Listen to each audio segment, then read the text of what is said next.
ओम श्री विद्याय नमः। सभी मिथुन राशि वाले जातक दिसंबर 2023 का मासिक राशिफल कैसा रहेगा, आपका स्वास्थ्य कैसा रहेगा, आपका करियर, आपका दाम्पत्य जीवन, आपकी लव लाइफ और आपका भाग्य, सभी भी चीज़ों पर जो है मुख्य रूप से चर्चा करेंगे, विशेष चर्चा करेंगे।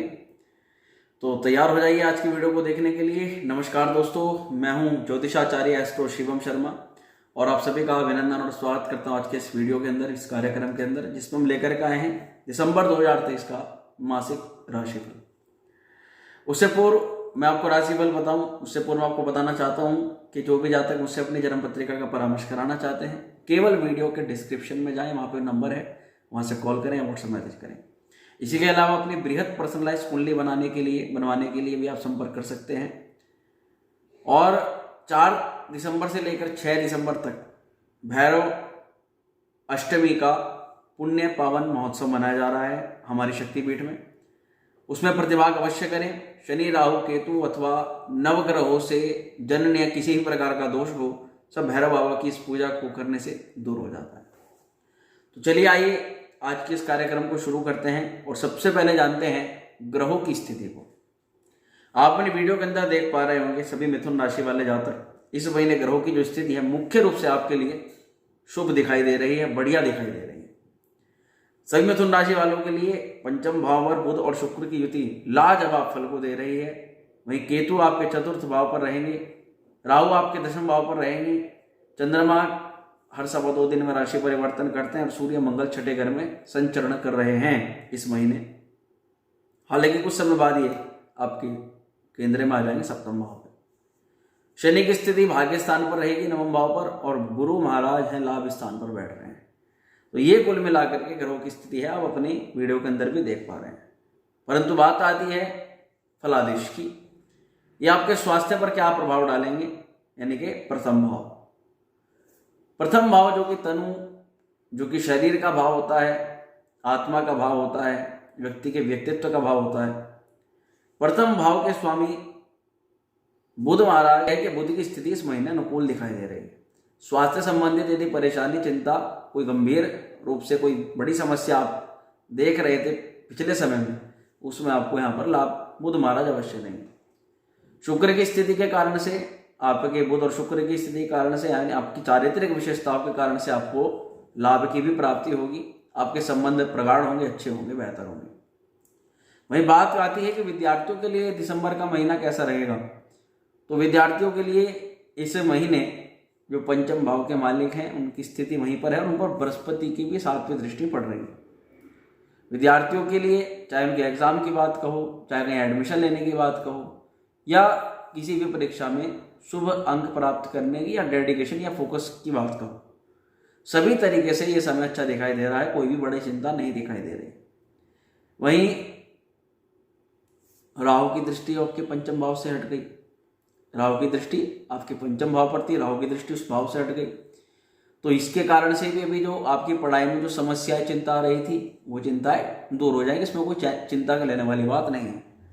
पंचम भाव पर राहु का जो प्रभाव है वो कुछ समय पहले खत्म हो चुका है और यही वो कारण है कि जो आप अपनी पढ़ाई में जो समस्याएं, दिक्कत दे रही थी आपकी, आप बड़े लेवल की पढ़ाई करना चाहते थे, वो कार्य नहीं हो पा रहा था, तो वह कार्य होने लगेगा धीरे धीरे करके। अब आपको उस चीज़ में चिंता लेने की कोई आवश्यकता नहीं है।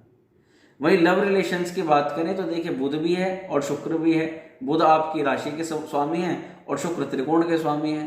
अगर यहाँ मैं बात करूँ कि आपके मैरिज के योग की, लव मैरिज के योग की, तो हाँ, दिसंबर 2023 के महीने में कुछ बात ऐसी हो सकती है कि आपके रिश्तों को कोई दूसरा मोड़ मिल सकता है। गुरु की भी दृष्टि 5वें घर पर है, तो ये दिखाई दे रहा है कि आपके लव रिलेशन में मजबूती आएगी। पहले यदि कोई टूटा फूटा या इस तरह से खराब कोई रिश्ता बन गया था, उससे बाहर निकल जाएंगे आप और किसी अच्छे रिश्ते में आ सकते हैं। वहीं थोड़ी बहुत समस्या यदि रिश्ते के अंदर थी तो वह दूर होती हुई नजर आ रही है। और गुरु की दृष्टि भी 5वें घर पर है, तो निश्चित तौर पर आपको विवाह के प्रबल योगों का निर्माण हो ही रही है। वहीं इसी के अलावा दाम्पत्य जीवन की बात करते हैं आपके, तो बृहस्पति की स्थिति अब बहुत मजबूत हो रही है धीरे धीरे मिथुन राशि वालों के लिए। देवगुरु बृहस्पति को मैं देख पा रहा हूँ लाभ स्थान पर बैठ करके आपके सप्तम पर। अब जिन जातकों का विवाह नहीं हो रहा था, वो बहुत टेंशन ले रहे थे, बहुत चिंता ले रहे थे कब उनकी शादी होगी, या मैरिज में बहुत उथल पुथल चल रही थी। तो अब धीरे धीरे करके बृहस्पति महाराज ने आपके विवाह के योगों को बहुत प्रबल कर दिया है, क्योंकि बृहस्पति की दृष्टि भी सप्तम भाव पर आ गई है। वही सप्तम के मालिक की सप्तम पर दृष्टि है, तो वही अपने घर का मालिक अगर अपने घर को देखेगा तो कुछ ना कुछ तो दे करके जाएगा। इसी तरह से बृहस्पति की दृष्टि अगर सप्तम भाव पर है तो आपको यहाँ पर बृहस्पति विवाह के नए योग, आपके दाम्पत्य जीवन को सुखमय बनाता है, आपके पार्टनर की हेल्थ वेल्थ एजुकेशन को बेहतर करता है। बृहस्पति की कृपा से आपके पार्टनर के साथ में संबंध बहुत ज़्यादा प्रगाढ़, मधुर और अच्छे हो जाते हैं, और कुल मिलाकर के आप अपने दाम्पत्य जीवन में एक अच्छा टाइम स्पेंड करते हैं। अगर ये सब होने के बाद में भी अगर आपके साथ में ये स्थितियां नहीं होती, तब समझना चाहिए कि कुंडली के अंदर ग्रहों की स्थिति कुछ ना कुछ विपरीत है। अब बात करते हैं आपके भाग्य की। आपके नवम भाव के मालिक शनि महाराज भी अपने ही घर के अंदर मौजूद हैं। इस प्रकार के ग्रह योगों को देखने के लिए लोग तरसते हैं। भाग्य का मालिक भाग्य के घर में हो, नवम का मालिक नवम भाव में हो, वहीं पंचम का मालिक पंचम भाव पे हो, और लग्नेश की पंचम या नवम से जो है संबंध बन रहा हो। अब देखिए बुध की भी शुक्र के साथ में अच्छी स्थिति बन गई, और शनि भी नवम भाव पर आ गए, भाग्य स्थान के मालिक भाग्य स्थान पर आ गए, भाग्य इसकी दृष्टि भी लाभ पर चली गई है। तो शनि की शुभता आपके भाग्य के लिए बहुत ज़्यादा अच्छी है। आधिकारिक वर्गों में जहाँ आपके अधिकारों की बात की जाए तो आपके अधिकार आपको प्राप्त होंगे, आपके अधिकारों में वृद्धि होगी, और यदि आपके संबंध अपने आला अधिकारियों से ठीक नहीं थे तो अब आप उनसे लाभ लेना शुरू कर देंगे। यही मित्रवत संबंधों से भी आप लाभ लेना शुरू कर देंगे। कोई महत्वपूर्ण मनोकामना, कोई महत्वपूर्ण इच्छा शनि महाराज भाग्य की कृपा होने के कारण से आपको पूरी करवा सकते हैं।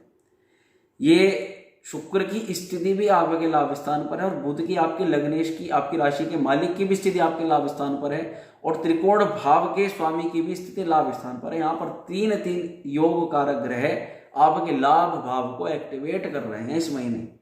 तो मैं कहना चाहता हूँ, कोई नया व्यवसाय ज्वाइन करना है, नौकरी में कुछ अच्छी उन्नति आप चाहते हैं, दिसंबर 2023 के महीने में प्रयास कर लीजिएगा, क्योंकि ये आपको वो चीज़ दिलवा सकता है, वो अपॉर्चुनिटी दिलवा सकता है जो कि आपको शायद ही दूसरे महीनों में प्राप्त हो।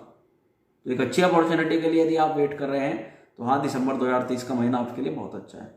बात करते हैं आपके करियर की। करियर भाव के लिए मुख्य रूप से क्या है, तो देखिए राहु की स्थिति आपके दशम भाव पर है। राज्य भाव पर जब राहु की स्थिति है तो व्यक्ति को बहस करने से बचना चाहिए, कंफ्यूजन से बहुत ज़्यादा दूर रहना चाहिए। आपको डिसीजंस लेते वक्त किसी एक या दो ऐसे व्यक्ति की जिस पर आपको भरोसा हो, वैसे ज़्यादा नहीं, केवल एक व्यक्ति से आप सलाह लीजिए, दूसरे व्यक्ति के पास आपको जाना ही नहीं है।